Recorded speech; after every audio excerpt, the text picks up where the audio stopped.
नमस्कार, मैं हूं संजय शर्मा। आप देख रहे हैं 4 PM न्यूज नेटवर्क। दिल्ली का चुनाव चरम पर है और प्रधानमंत्री जी, गृह मंत्री जी झूठ बोलने की फैक्ट्री खोल दिए हैं। और झुग्गी झोपड़ी वाले को मकान मिलेगा, भाई और बहनों लिख के रख लेना। और लिख के तो हमने वो 15 लाख रुपए भी आज तक रख रखे हैं जो खाते में आने थे। किसानों ने तो वो भी लिख के रखा है कि उनकी आमदनी दुगनी हो जाएगी। और आम लोगों ने लिख के रख रखा है कि बहुत सस्ती चीजें हो जाएंगी, सर पे छत आ जाएगी। लिख के रखने को होगा कागज की पर्ची के, करेंगे तो करेंगे क्या। लेकिन दिल्ली के चुनाव में झुग्गी झोपड़ी वालों के लिए वादों की लाइन लग गई है। ऐसा लगता है झुग्गी झोपड़ी वाले भगवान हैं, ये हम इनके चरणों में लौट जाएं। झुग्गी झोपड़ी वाले भी सोचते होंगे कि काश हर 3 महीने बाद चुनाव हो जाए, नेता लोग, गृह मंत्री, प्रधानमंत्री सब इतनी लाइन पे रहे। तो दिल्ली का मैं कार्यक्रम देख रहा था, अंजना ओम कश्यप के संग लाइव शो चल रहा था। गौरव भाटिया थे। एक नौजवान ने कहा कि बड़े प्रभावशाली तरीके से कहा कि मैं बता सकता हूं कि नरेंद्र मोदी चुनाव कैसे जीत सकते हैं दिल्ली का।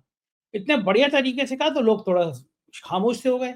बोले एक ही सूरत है, वो नौजवान बोला गौरव भाटिया से, मोदी जी की दिल्ली चुनाव जीतने की एक ही सूरत है कि मोदी जी खुद आम आदमी पार्टी में शामिल हो जाए, चुनाव जीत जाएंगे। वो कहने का तरीका इतना था कि सुनेंगे तो आपको भी हंसी आ जाएगी। लेकिन दिल्ली की परिस्थितियां कुछ कुछ ऐसी हैं। तो ताजा सर्वे आया है, अभय द्विवेदी जी से बातचीत करते हुए अभय जी ने खुलासा किया। उस सर्वे में यह है कि 50% वोट लोग चाहते हैं कि केजरीवाल की सरकार वापस आ जाए और 47% लोग चाहते हैं कि ना आए, रिपीट ना हो। अभय जी का मानना था कि 47 में शेयर कांग्रेस का भी है और बीजेपी का भी है, यानी विपक्ष के वोट बटेंगे और आसानी से केजरीवाल की सरकार बनेगी। एक अच्छी बातचीत है अभय द्विवेदी जी से, मुझको यकीन है पसंद आएगी। हम ले चलते हैं अभय द्विवेदी जी के पास। आपसे रिक्वेस्ट है, चैनल को सब्सक्राइब करना और ज्वाइन करना ना भूलें, आपका अपना चैनल है। 4 PM न्यूज नेटवर्क में स्वागत है अभय द्विवेदी जी आपका। दिल्ली में घमासान मच गया है। प्रधानमंत्री जी लोहड़ी मनाने के लिए दिल्ली के गांव में पहुंच गए। अमित शाह कह रहे हैं झुग्गी झोपड़ी वालों, अगर मैं सरकार आ गई तो सबको झुग्गी झोपड़ी मिलेंगी। चुनाव के टाइम पे सबको झुग्गी झोपड़ी याद आती है। अरविंद केजरीवाल ने तो खैर राजनीति झुग्गी झोपड़ी से शुरू करी थी, वो रहे थे जाके वहां झुग्गी झोपड़ियों के बीच में। वो बड़े लोकप्रिय भी हो गए थे, शायद मुख्यमंत्री तक जो पहुंचे हैं उसमें झुग्गी झोपड़ी वालों का बड़ा योगदान होगा। झुग्गी झोपड़ी वाले भी सोचते होंगे कि हर 3-4 महीने बाद चुनाव हो जाए, कम से कम अमित शाह को, मोदी को, केजरीवाल को, तो हमारी याद तो आने लगेगी। ये जो चुनाव के दौरान नाटक होता है, जो अमित शाह जी ने आज कल इतनी जोर का ऐलान किया, जो चलाए गए हैं वहां पे रात को, खाली कराई गई हैं तमाम झुग्गी झोपड़ियां। केजरीवाल ने तो कह दिया कि आप अगर बना दो ना झुग्गी झोपड़ी वालों को मकान दे दो तो मैं राजनीति छोड़ दूं, मुझे जरूरत ही क्या है, इनको मकान मिल जाए, मैं अभी चुनाव से हट जाऊंगा मैं। ये जो दिल्ली की पॉलिटिक्स इस तरह की झूठी बातों पे आकर टिक गई है। मैं झूठी बातें कहूंगा क्योंकि इधर नतीजे आए और उसके बाद किसकी झुग्गी झोपड़ी, कौन सा झुग्गी झोपड़ी वाला, कौन बात कर रहा है उसकी। लेकिन बड़ा अजीब सा लगता है, देश के प्रधानमंत्री, देश के गृह मंत्री खुलेआम इतना सफेद झूठ बोले, हम सबको झुग्गी झोपड़ी वालों को मकान दे देंगे। ये सपने कब तक दिखाए जाएंगे गरीब लोगों को? और क्या उनको समझ नहीं आता ये सिर्फ झूठ और सिर्फ झूठ है? ये क्या लगता है आपको?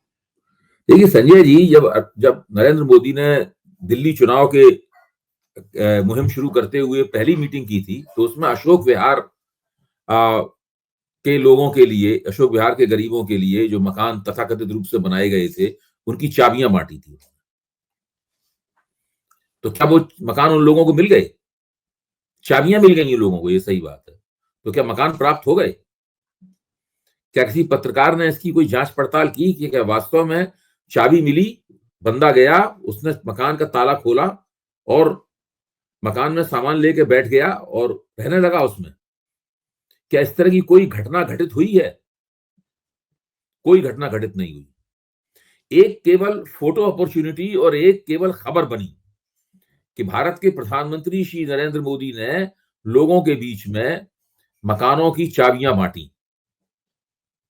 इसके बाद में उस घटना का क्या हुआ, लोग मकान में रहे कि नहीं रहे, क्या हुआ, लोगों ने जो जिस मकान से निकल के गए उस मकान का क्या हुआ, और जिस नए मकान में गए वो मकान उन्हें कैसा लगा, इसके बारे में कोई पत्रकार उनसे गया उनसे पूछने के लिए? भाजपा ने ही कोई कार्यक्रम बनाया हो, कोई वीडियो बनाया हो, उसके लिए डाला हो कि भाई देखो लोग कितने खुश हैं नए मकानों में जाकर? भारतीय जनता पार्टी ने भी ऐसा नहीं किया, जबकि भाजपा को इसका सीधा सीधा फायदा मिलता अगर भाजपा ये दिखाती। ये मैं इसलिए कह रहा हूं कि वो पहली मीटिंग में जो चाबियां बांटने वाला जो पूरा प्रकरण था, पूरा सीन था, वो सीन पूरी तरीके से मेरे अपने ख्याल से बोगस था। उसका कोई मतलब नहीं था। इस तरह की जब जहां कभी चुनाव होता है तो नरेंद्र मोदी बहुत सारे तोहफे जमा पहले से करके छोड़ते हैं। अखबारों में बड़ी निर्लज्जता के साथ में और टीवी में निर्लज्जता के साथ आता है कि प्रधानमंत्री तोहफे देंगे। जैसे प्रधानमंत्री ने खुद कहीं से कुछ पैसा कमाया हो और अपने पैसे से बाजार से कुछ तोहफे खरीद के लाए हो, जनता के बीच में सांता क्लास की तरह वितरित कर रहे हो। ऐसी स्थिति नहीं है। प्रधानमंत्री किसी को तोहफे नहीं देते हैं। ये प्रधानमंत्री का कर्तव्य है कि वो लोगों के विकास के लिए काम करें और योजनाएं बनाएं और उन योजनाओं की घोषणा करें, उनका उद्घाटन करें, उनका शिलान्यास करें और उन योजनाओं की प्रगति कैसी कितनी हो रही है इसका ध्यान रखें और बीच बीच में उसका एक सोशियो पॉलिटिकल ऑडिट भी हो, जनता के सामने उसका उसका वो भी आए। लेकिन ये सब कुछ भी नहीं होता है। अच्छा, क्या भारतीय जनता, दूसरा सवाल मेरा, क्या भारतीय जनता पार्टी को इस बात का कोई मुगालता है कि दिल्ली के झुग्गी झोपड़ी वाले उसको वोट देंगे? भाजपा जानती है कि वो नहीं देंगे उसको वोट। भाजपा जानती है कि दिल्ली का जो निम्न आय वर्ग है, जिनमें झुग्गी झोपड़ी वाले भी शामिल हैं, वो मुख्य तौर पर एक जमाने में कांग्रेस का वोटर था और आज के जमाने में वो अरविंद केजरीवाल का वोटर है। वो उनको वोट नहीं देंगे, बीजेपी को। और बीजेपी भी इस बात को जानती है। इसलिए बीजेपी चुनाव जीतने के लिए या आम आदमी पार्टी को टक्कर देने के लिए भरोसा कुछ दूसरे हथकंडों पर कर रही है और वो हथकंडे अभूतपूर्व हैं। भारतीय लोकतंत्र के इतिहास में ऐसा कभी भी नहीं हुआ जैसा दिल्ली में हो रहा है। आप देखिए, 7 तो भारतीय जनता पार्टी के दिल्ली में सांसद हैं, जो दिल्ली के ही सांसद हैं और जाहिर है हर सांसद की तरह दिल्ली में ही रहते हैं। उसके बाद में विभिन्न प्रदेशों के कुछ और सांसद और कई केंद्रीय मंत्री। उस समय मेरे ऐसे व्यक्ति को भी, जो पिछले 30-40 साल से राजनीति के सभी रंगों को देख रहा है, मुझे लगा कि बिल्कुल नया रंग देखने को मिल रहा है जब ये खबर मिली कि इन सांसदों के जो सरकारी आवास हैं और केंद्रीय मंत्रियों के भी जो सरकारी आवास हैं, उन आवासों से किसी आवास से 25, किसी आवास से 30, किसी से 35, किसी से 33, किसी से 16 वोट बनाने के उन पदों से आवेदन चुनाव आयोग को दिए गए। ये पूरी सूची आम आदमी पार्टी ने पेश की, अपनी तरफ से पेश की। जब पत्रकारों ने आम आदमी पार्टी के प्रवक्ताओं से पूछा, खासतौर से संजय सिंह से और संदीप पाठक से, जो उनके राज्यसभा सदस्य हैं, उनसे पूछा कि अगर आपका ये आरोप गलत निकला तो क्या आप जनता से माफी मांगेंगे? तो उन्होंने कहा कि भाई, हम माफी मांगना तो बहुत छोटी बात है, हम तो इन आरोपों के आधार पर अपनी शिकायत चुनाव आयोग को दे आए हैं और ये चुनाव आयोग से ही हमें ये तथ्य प्राप्त हुए हैं जो हम लोगों आपके सामने रख रहे हैं। तो राजस्थान के नेता सीपी जोशी ने कहा कि भाई, बहुत सारे जो सांसदों के आवास होते हैं, मंत्रियों के आवास होते हैं, उसमें निर्वाचन क्षेत्र के लोग कुछ रहते हैं वहां पर। निर्वाचन क्षेत्र के लोग आते हैं, वहां टिकते हैं, कोई इलाज कराने आता है, कोई घूमने के लिए आता है, कोई दाखिला कराने के लिए आता है, तो वो आके चले जाते हैं। वो दिल्ली के स्थायी वासी नहीं है, वो दिल्ली के वोटर नहीं बन सकते। और अगर वो लंबे अरसे से वहां पर रह रहे हैं तो उन्हें वोटर पहले ही बन जाना चाहिए था। उन्हें पिछले चुनाव में ही वोट डालना चाहिए था, उन्हें लोकसभा चुनाव में भी वोट डालना चाहिए था। और सवाल ये है कि एक घर के अंदर 33 लोग कैसे रह सकते हैं? 33 ऐसे लोग जिसके नाम घर आवंटित है, उसके परिवार के सदस्य नहीं है। 25 लोग कैसे रह सकते हैं? सरकारी मकान में परमानेंट रह भी नहीं सकते। मुझे पता है। वहां से आप निर्लज्जता देखिए। वहां से उस पते को आधार बनाकर चुनाव आयोग में वोटर लिस्ट में नाम जुड़वाने की अर्जी दी गई है। अब आदेश रावल, जानते हैं, हम और आप दोनों के प्रतिष्ठित पत्रकार हैं, स्थापित पत्रकार हैं आदेश रावल ने अपना तजुर्बा सुनाया। उन्होंने बताया कि भाई, हम पिछले लंबे अरसे से मैं दिल्ली में रह रहा हूं, कई साल से, तो मैंने सोचा दिल्ली में वोट नहीं था मेरा, मैं वोट बनवा लूं। तो उन्होंने चुनाव आयोग को अर्जी दी कि भाई दिल्ली में हमारा वोट बनवा, ये किराए पे रहते हैं और किराए और मकान मालिक से उनका जो रेंट एग्रीमेंट है, जो किराएदार का करारनामा होता है, किराएनामा जो है वो उनका है उनका। तो चुनाव आयोग की तरफ से उनके पास फोन आया कि हम लोग इस बात पे विचार कर रहे हैं कि किराएनामे के आधार पर आपको वोटर बनाया जाए या न बनाया जाए। आप सोचिए, एक प्रतिष्ठित पत्रकार, इसको सब लोग जानते हैं, जो टीवी पे आता है, जो अखबारों में लिखता है, अभी से नहीं काफी दिनों से, वो उसको चुनाव आयोग कह रहा है कि किराएनामे के आधार पर आपको वोट बनाया जाए न बनाया जाए, वोटर बनाया जाए न बनाया जाए, इसके ऊपर हम गौर कर रहे हैं। और वो लोग जो एक एक सांसद के घर में, मंत्री घर में 30-30, 35-35, 25-25 लोग रह रहे हैं, उनसे जो अर्जियां जा रहे हैं, उसके बारे में चुनाव आयोग हमें कुछ नहीं बताता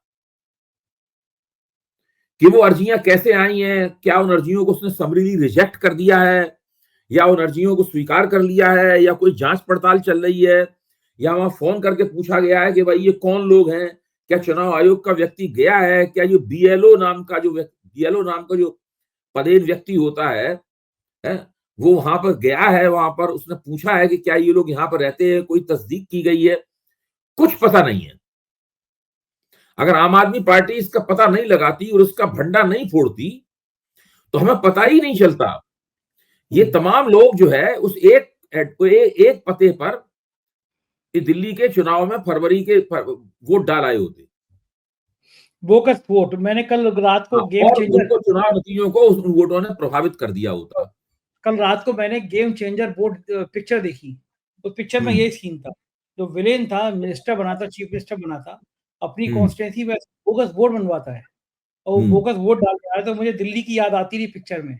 मैं कहता हूँ पिक्चर गेम चेंजर में वो वहां दिल्ली में भी चल रहा है कि बोगस वोट बनवाओ, बोगस वोट बनवाओ। केजरीवाल ने तो कई हजार वोटों का बताया कि ये रामचरण तेजा की फिल्म है शायद ना, गेम चेंजर। शायद हाँ, रामचरण तेजा की फिल्म।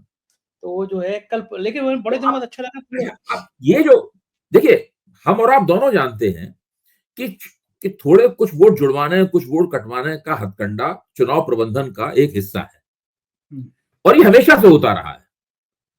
जिसका असर होता है वो थोड़े बहुत वोट जुड़वाता और कटवाता है, लेकिन अब ये इस स्तर तक पहुंच जाएगा, इसकी हमें कल्पना नहीं हुई थी। इसको असल में चुनाव जीतने की मुख्य रणनीति के तौर पर इसका प्रयोग किया जा रहा है। चुनाव ही ऐसे जीतेंगे बोगस वोट बनवा के। हाँ, इस तरह पर। अब उसमें क्या है कि दिल्ली के निर्वाचन क्षेत्र छोटे छोटे, जिस निर्वाचन क्षेत्र में 7,000 से 10,000 के बीच में फैसला हुआ चुनाव का, उस निर्वाचन क्षेत्र में अगर आप 10,000 वोट कटवा दें या 10,000 वोट जुड़वा दें तो आप उस फैसले को बदल सकते हैं। बदल गया, पूरा चुनाव बदल गया, पूरा चुनाव बदल जाएगा।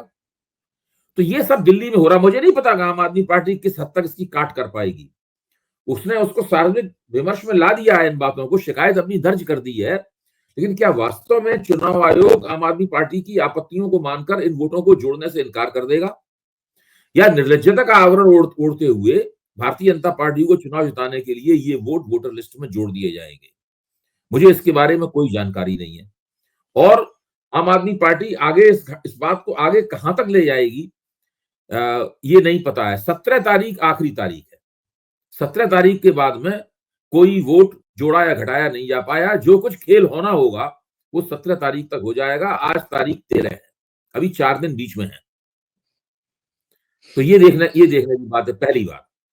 दूसरी बात, चूंकि दिल्ली के चुनाव संबंधी आपका प्रश्न है, तो अभी मैं यशवंत देशमुख के सी वोटर का ट्रैकर है, उसके कुछ आंकड़ों के बारे में चर्चा हो रही थी, उस चर्चा को सुन रहा था। तो उसमें यशवंत देशमुख 2 सवाल पूछते हैं लोगों से। एक सवाल यह है कि क्या अरविंद केजरीवाल की सरकार रहनी चाहिए या जानी चाहिए, बदलनी चाहिए? एक सवाल तो यह है। दूसरा सवाल यह है कि मुख्यमंत्री के तौर पर आपकी पसंद कौन है? ये 2 सवाल है। तो पहले सवाल के जवाब में नतीजा ये आता है कि करीब 50%, 49-50% लोग जो है वो कह रहे हैं कि अरविंद केजरीवाल की सरकार रहनी चाहिए तीसरी बार भी, और 47% लोग कह रहे हैं कि सरकार को जाना चाहिए। तो 3% का फर्क है सरकार को रहने के बारे में और जाने के बीच में। 3% का फर्क है। तो जब यशवंत देशमुख उसका विश्लेषण करते हैं, वो विश्लेषण दिलचस्प है, मैं 4PM के जो दर्शकों से साझा करना चाहता हूं। वो उस विश्लेषण में कहते ये है कि पहली बात, दो बातें कहते हैं विश्लेषण में। पहली बात तो यह है कि 10 साल तक जो सरकार बनी हुई है, और जाहिर है उसके खिलाफ कुछ ना कुछ एंटी इनकम्बेंसी भी होगी, और उसके ऊपर सरकार का कितना बड़ा, केंद्र सरकार का कितना बड़ा हमला है वो भी सब लोग जानते हैं। इसके बावजूद भी आज दिल्ली में 100 में 50 वोटर कह रहे हैं कि आम आदमी पार्टी की सरकार बने रहने योग्य है। ये एक बहुत बड़ा श्रेय जो है वो अरविंद केजरीवाल और उनकी टीम को जाता है। पहली बात तो वो ये कह रहे हैं। दूसरी बात वो ये कह रहे हैं कि ठीक है, 47 वोटर चाहते हैं कि आम आदमी पार्टी की सरकार बदल जाए, और वो बदलने के लिए वोट करना चाहते हैं उसको, लेकिन इसकी कोई गारंटी नहीं है कि वो 47 वोट एक ही पार्टी को मिलेंगे। दरअसल वो 47 वोट दो भागों में बटेंगे। एक भाग बड़ा होगा जो भारतीय जनता पार्टी को मिलेगा, एक भाग छोटा होगा जो कांग्रेस को मिलेगा। कांग्रेस को पिछले चुनाव में 4.25% वोट मिले थे। अब वो वोट कांग्रेस बढ़ाएगी, थोड़े बहुत वोट, इतनी घोषणाएं वगैरह कर रही है, कोशिश कुछ कर रहे हैं, कुछ ना कुछ तो वोट बढ़ेंगे उसके। अगर मान लीजिए उस कांग्रेस को 6% वोट मिले, 7% वोट मिले, 8% वोट मिले, यहां तक कांग्रेस को वोट मिले, तो ये सारे वोट इसी एंटी इनकम्बेंसी में से निकलकर कांग्रेस को मिलेंगे। ये आईडी बात है। तो इसका मतलब ये है कि पक्ष जो है ना उसमें आम आदमी पार्टी का ही मजबूत होगा, क्योंकि आम आदमी पार्टी को जो रखना चाहते हैं वो सारे वोट तो आम आदमी पार्टी को मिलेंगे। वहां तो कोई उन वोटों को हिस्सा बटाने वाला कोई है नहीं, लेकिन उसके एंटी इनकम्बेंसी वाले वोट जो है वो बट जाएंगे।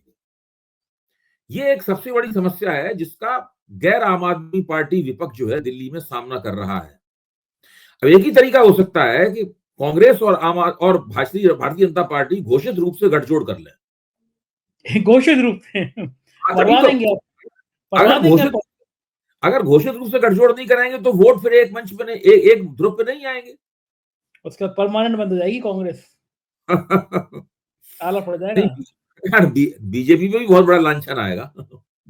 हम लोगों ने पहले पेज पे आज कल 4PM पे छापा भी है अरविंद केजरीवाल का इंटरव्यू, तो उसमें हेडिंग यही है, केजरीवाल ने हमसे कहा था कि भाजपा और कांग्रेस मिलकर मुझे हराना चाहती है। केजरीवाल तो कह ही रहे हैं कि मुझे हराने के लिए कांग्रेस और नहीं, मैं तो केजरीवाल क्या कह रहे हैं इसको छोड़ दीजिए एक बार। मेरा निवेदन ये है कि ये जो आंकड़ा है इस आंकड़े के ऊपर गौर कीजिए। हाँ, बात एक तो ये स्थिति है जिससे अभी तक लगता है कि केजरीवाल का जो जादू है दिल्ली में वो अभी फिलहाल रहने वाला है। दूसरा, उसी ट्रैकर का एक दूसरा पहलू मैं आपको बताता हूँ। इससे मतलब इस तरह से विचार करने से दिमाग साफ होता है कि भाई होने क्या जा रहा है। दूसरा पहलू यह है कि जब लोगों से पूछा गया कि आपका कौन होगा, आप किसको चाहते हैं कि वो बने मुख्यमंत्री, तो 100 में 47 लोग कह रहे हैं कि अरविंद केजरीवाल को मुख्यमंत्री बनना चाहिए।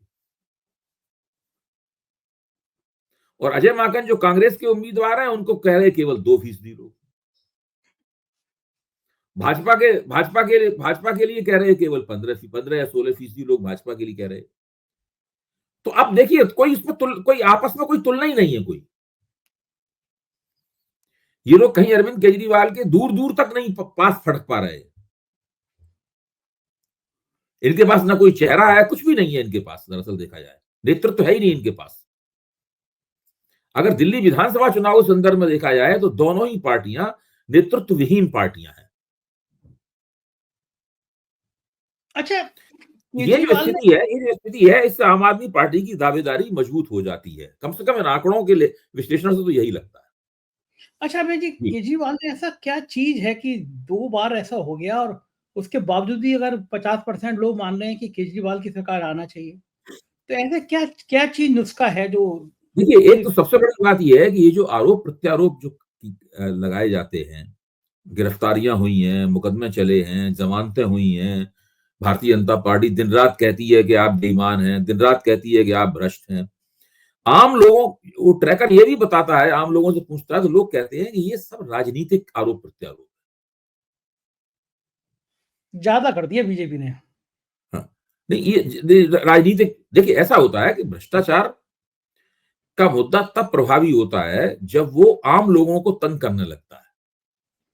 जो कर्नाटक में हुआ था। जब कर्नाटक में कांग्रेस ने भाजपा पे आरोप लगाया कि 40% कमीशन की सरकार है, तो लोगों ने उस बात को मान लिया, क्योंकि वो लोगों तक बात पहुंच गई थी।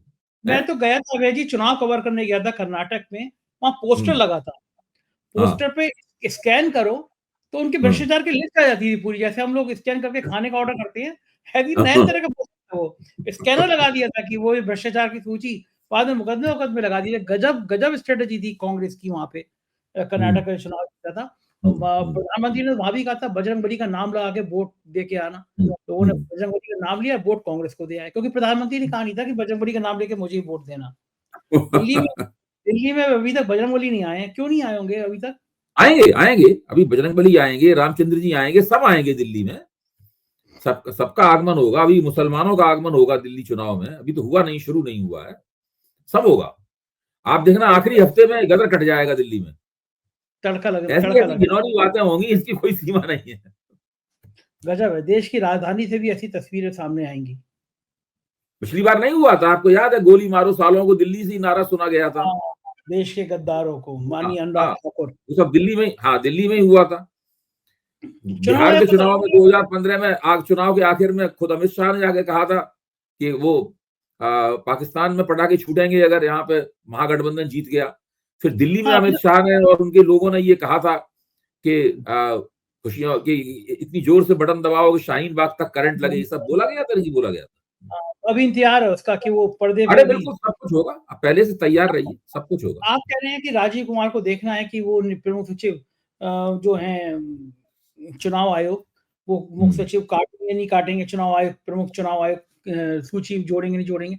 आपको अभी भी राजीव कुमार से उम्मीद है?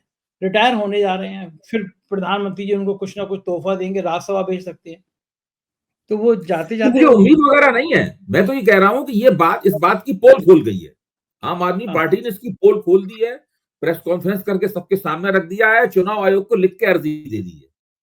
अब आप क्या करेंगे? अगर कुछ नहीं होता ये, तो चुपचाप तो उन्होंने जोड़ ही लिए होते वो तो मुझे 100% यकीन है। इस मामले में राजीव कुमार जी बहुत ही प्रतिभाशाली हैं। जाते जाते ये अच्छा, कांग्रेस का क्या प्लान है? ये कांग्रेस का दिल्ली प्लान क्या है? देखिए, कांग्रेस के हाथ में कुछ नहीं है। कांग्रेस तो चुनाव जीतना चाहती है कि शीला दीक्षित का जमाना वापस लौट आए, कांग्रेस चाहती है, लेकिन वैसे सोचने से तो कहीं नहीं होता है, कुछ नहीं होता है।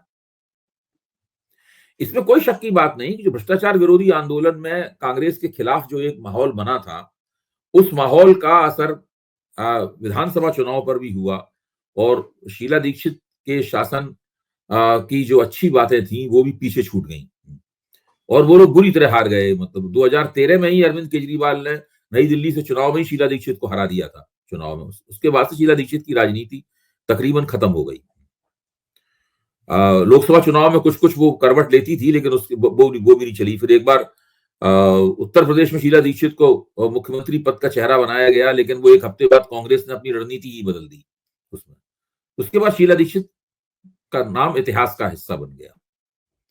अब संदीप दीक्षित कोशिश कर रहे हैं उस नाम को दोबारा, उनके नाम पर वोट मांग रहे हैं, घूम रहे हैं नई दिल्ली में। देखिए क्या होता है। मैं मानता हूं कि शीला दीक्षित दिल्ली की एक ऐसी मुख्यमंत्री थी, अभी भी दिल्ली वालों से जब पूछा जाता है तो वो उनका नाम लेते हैं, ऐसी बात नहीं है। क्यों? भाजपा का भी कभी कोई दिल्ली में मुख्यमंत्री था तो किसी को याद ही नहीं रह गया। इतना दिन हो गए भाजपा को हारते हारते। मदन लाल खुराना मुख्यमंत्री थे, साहब सिंह वर्मा मुख्यमंत्री थे, सुषमा स्वराज मुख्यमंत्री थी, ये तो याद ही नहीं है किसी को। मुख्यमंत्री तो लोगों को दो ही याद हैं, अरविंद केजरीवाल जो कभी मुख्यमंत्री कुछ दिन पहले तक थे, अभी मुख्यमंत्री पद के दावेदार हैं, और शीला दीक्षित, तो दो ही है। तो ये स्थिति है। कांग्रेस, देखिए मैं कई बार इस बात को कह चुका हूं, कांग्रेस अगर अपने वोटों को 7-8% तक ही बढ़ा पाई तो वो एंटी इनकम्बेंसी के वोटों को बांट देगी, और भारतीय जनता पार्टी की चुनाव जीतने की जो मंशा है वो नाकाम हो जाएगी, और आम आदमी पार्टी तीसरी बार चुनाव जीत जाएगी। अगर कांग्रेस अपने वोटों को बढ़ाकर 15-16% तक ले जा पाई, यानी उसने 4 गुना 5 गुना वोटों को बढ़ाया आपने, तब वो भारतीय जनता पार्टी को चुनाव जीतने में मदद करेगी। खुद नहीं बना पाएगी। अगर कांग्रेस ने 25% तक अपने वोटों को बढ़ा लिया, 10% और बढ़ा दिया कांग्रेस ने वोटों को, तो 2013 में जो स्थिति थी, इसमें त्रिशंकु विधानसभा हो गई थी, वो स्थिति बनेगी। और अगर कांग्रेस 40% प्लस में वोट ले गई अपने, तो शीला दीक्षित का जमाना वापस आ जाएगा। बिल्कुल ठीक बात है। मैं देख रहा था हम कि लोग कॉमन सेंस से खुद ही सोच सकते हैं, सामान्य ज्ञान से, कि कांग्रेस क्या कर सकती है और क्या नहीं कर सकती। क्या कर सकती है, ठीक बात है। मैं गौरव भाटिया के संग एक अंजना कश्यप का शो चल रहा था पब्लिक का, मैं वो देख रहा था। उसमें एक नौजवान खड़ा बोल रहा था, उसने अंजना कश्यप गौरव भाटिया गौरव भाटिया जी, मैं आपको बता सकता हूँ कि नरेंद्र मोदी जी दिल्ली का चुनाव कैसे जीत सकते हैं। सब एकदम साइलेंट हो गया, तो प्रभावशाली लड़का लग रहा था वो। तो अंजना कश्यप ने उनसे पूछा कि बताइए कैसे जीत सकते हैं।